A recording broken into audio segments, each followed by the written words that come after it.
اعوذ باللہ من الشیطان الرجیم بسم اللہ الرحمن الرحیم۔ شروع اس پاک ذات کے نام سے جو نہایت مہربان اور رحم کرنے والا ہے اور جس کے قبضے میں میری جان ہے، اور لاکھوں اور کروڑوں درود آپ نبی کریم صلی اللہ علیہ وآلہ وسلم پر جو خاتم النبیین ہے۔ پیارے دوستو، ایک ایسی تختی جس میں اس کائنات کے تمام راز لکھے ہوئے ہیں۔ کون کب مرے گا، کس کو کتنا رزق دیا جائے گا، اور کس کی زندگی میں کون کون سے حالات درپیش ہوں گے، کس کو کس طرح موت آئے گی، اور کون کس حال میں مرے گا، اور کس کا حشر کیسا ہوگا۔ الغرض تمام زمین و آسمان کے راز اور دنیا و کائنات کے تمام راز اس تختی پر تحریر ہے۔ پیارے دوستو، کیا آپ جانتے ہیں کہ لوح محفوظ کیا ہے اور یہ کہاں پر ہے؟ اللہ تبارک و تعالیٰ نے لوح محفوظ کو کس طرح پیدا کیا، اس کی شکل و صورت کیسی ہے، اس کو کس طرح سے بنایا گیا، لوح محفوظ کے اندر اس کائنات کے کون کون سے راز تحریر کیے ہوئے ہیں، اور جب اللہ تبارک و تعالیٰ کسی کام کا ارادہ فرماتے ہیں تو اس کام کو کیسے سر انجام دیا جاتا ہے، اور لوح محفوظ پر اللہ تبارک و تعالیٰ نے کس فرشتے کی ڈیوٹی لگائی ہوئی ہے، اور کیا لوح محفوظ پر لکھی ہوئی تقدیریں بدلی جا سکتی ہیں؟ پیارے دوستو، ان تمام سوالات کے جوابات قرآن و حدیث کی روشنی میں آج اس ویڈیو میں ہم آپ کو دیں گے۔ اگر ابھی تک آپ ہمارے چینل پر نئے ہیں اور آپ نے ہمارے چینل کو سبسکرائب نہیں کیا تو براہ مہربانی ہمارے چینل کو سبسکرائب کر لیں اور بیل آئیکن کے بٹن کو دبا دیں تاکہ نئی اپلوڈ ہونے والی ویڈیوز کا نوٹیفیکیشن آپ کو ملتا رہے، اور اس ویڈیو کو آخر تک دیکھیے گا تاکہ آپ کو ان تمام سوالات کے جوابات مل سکیں۔ پیارے دوستو، جس طرح اللہ تبارک و تعالیٰ کی وحدانیت پر اور اللہ تبارک و تعالیٰ کے تمام رسولوں پر ایمان لانا ضروری ہے، اسی طرح اللہ تبارک و تعالیٰ کے فرشتوں پر، لوح محفوظ پر اور عرش و کرسی و قیامت کے قائم ہونے پر بھی ایمان لانا ضروری ہے۔ لوح ایک عربی زبان کا لفظ ہے جس کا مطلب ہے تختی، اور محفوظ اسے کہتے ہیں جس کی حفاظت کی جائے۔ پیارے دوستو، روایت میں آتا ہے کہ اللہ تبارک و تعالیٰ نے زمین و آسمان کو تخلیق کرنے سے 50,000 سال پہلے لوح محفوظ کو تخلیق کیا۔ اللہ تبارک و تعالیٰ نے جب قلم اور لوح محفوظ کو تخلیق فرمایا تو اللہ تبارک و تعالیٰ نے قلم کو حکم ارشاد فرمایا کہ لکھ، تو قلم نے اللہ تبارک و تعالیٰ کی بارگاہ میں عرض کیا، یا رب العالمین کیا لکھوں؟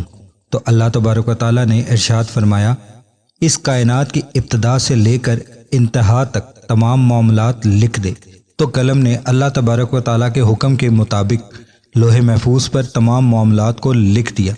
پیارے دوستو، لوح محفوظ وہ تختی ہے جس میں تمام انسانوں کی تقدیریں لکھی ہوئی ہیں۔ اس کائنات کی تخلیق سے لے کر اس کائنات کے فنا ہونے تک ہر چیز اس میں لکھی ہوئی ہے، لہٰذا آج تک جو کچھ اس کائنات میں ہوا اور قیامت تک جو کچھ ہوگا وہ تمام کا تمام لوح محفوظ میں لکھا ہوا ہے، اور لوح محفوظ تمام مخلوقات کی پہنچ سے بالا تر ہے۔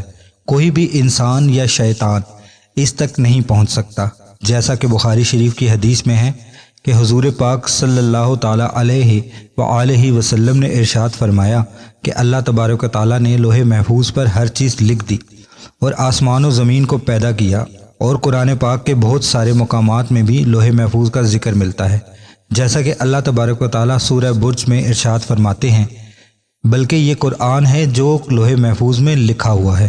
قرآن پاک کی اس آیت کریمہ سے پتہ چلتا ہے کہ قرآن پاک بھی لوح محفوظ کی تختی پر لکھا ہوا ہے، اور ہمارے پاس جو قرآن مجید موجود ہے یہ وہی قرآن پاک ہے جو لوح محفوظ پر تحریر ہوا ہے۔ اور ایک دوسرے مقام پر اللہ تبارک و تعالیٰ قرآن مجید میں فرماتے ہیں، اور ہم نے ہر چیز لوح محفوظ میں شمار کر رکھی ہے، یعنی اللہ تبارک و تعالیٰ نے ہر چیز کو اس جہاں میں واقع ہونے سے پہلے لکھ دیا تھا۔ پیارے دوستو، لوح محفوظ کو اللہ تبارک و تعالیٰ نے سفید موتیوں سے بنایا ہے، اور اس کے صفحات سرخ یاقوت کے ہیں، اور اس کی تحریر نور سے لکھی ہوئی ہے، جیسا کہ حضرت ابن عباس رضی اللہ تعالیٰ عنہ سے روایت ہے کہ نبی آخر الزماں حضرت محمد مصطفیٰ صلی اللہ علیہ وآلہ وسلم نے ارشاد فرمایا کہ اللہ تبارک و تعالیٰ نے لوح محفوظ کو سفید موتیوں سے پیدا کیا اور اس کے صفحات کو سرخ یاقوت سے بنایا، اور اس کا قلم نور کا ہے اور اس کی لکھائی بھی نور کی ہے، اور اللہ تبارک و تعالیٰ ہر روز لوح محفوظ کی طرف 360 مرتبہ نظر فرماتے ہیں۔ چنانچہ اللہ تبارک و تعالیٰ کسی کو پیدا کرتا ہے یا کسی کو رزق دیتا ہے، یا کسی کو زندگی دیتا ہے، یا کسی کو موت، یا کسی کو عزت سے نوازتا ہے، یا کسی کو ذلت دیتا ہے۔ اللہ تبارک و تعالیٰ جو چاہتا ہے وہ کرتا ہے۔ حضرت ابن عباس رضی اللہ تعالیٰ عنہ فرماتے ہیں کہ لوح محفوظ کے سینے پر بطور ابتدائی الفاظ یہ لکھے ہوئے ہیں کہ اللہ کے علاوہ کوئی عبادت کے لائق نہیں، اس کا دین اسلام ہے، اور محمد صلی اللہ تعالیٰ علیہ وآلہ وسلم اس کے بندے ہیں اور رسول ہیں، لہٰذا جو بھی اللہ پر ایمان لائے گا، اس کے وعدوں کو سچا جانے گا اور اس کے رسولوں کی اتباع کرے گا تو اللہ تبارک و تعالیٰ اس کو جنت میں داخل کریں گے۔